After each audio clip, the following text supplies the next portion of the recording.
આજે તો કંઈક થયું એવું કે મારે ચાલુ જોબ પરથી પાછું ઘરે આવવું પડ્યું. તો સવારમાં ઉઠી અને બસ જમવાનું એવું બનાવી દીધેલું, ટિફિનને એવું, અને પછી એના પછી નાસ્તાની શરૂઆત પણ મેં સાથે જ કરી દીધી હતી. અને બનાવ્યું હતું પૂડો બનાવ્યો હતો નાસ્તામાં. અને અહીંયા આગળ એક સાઈડે હું બધા પૂડા ઉતારતી હતી ધીરે ધીરે, અને ત્યાં સુધી બધા ઉઠી પણ ગયા હતા. અને શાકભાજીની લારી પણ ત્યાં સુધી આવી ગઈ હતી. મમ્મી જોતા હતા કે હું શું લઉં શું નહીં, હજુ તો વિચારતા હતા, હજુ લીધું જ નહોતું. અને મેં કીધું ને પહેલાં એમ કે મારે અચાનક આવવાનું થયું જોબ પરથી ઘરે, કેમ કે મારા માસી લોકો જાય છે બહાર, તો એમને મળવા માટે જવાનું હતું ને, એમને ગાર્ડન છે ત્યાં આગળ, તો અમે ત્યાંથી થોડી લીમડીને એવું પણ લેતા આવ્યા.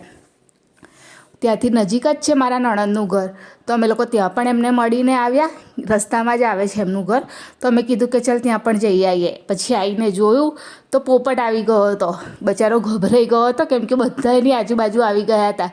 પછી અમે લોકોએ જમી લીધું. આ હતો પૂરો દિવસ. ચેનલને સબસ્ક્રાઈબ કરવાનું ના ભૂલતા. બાય.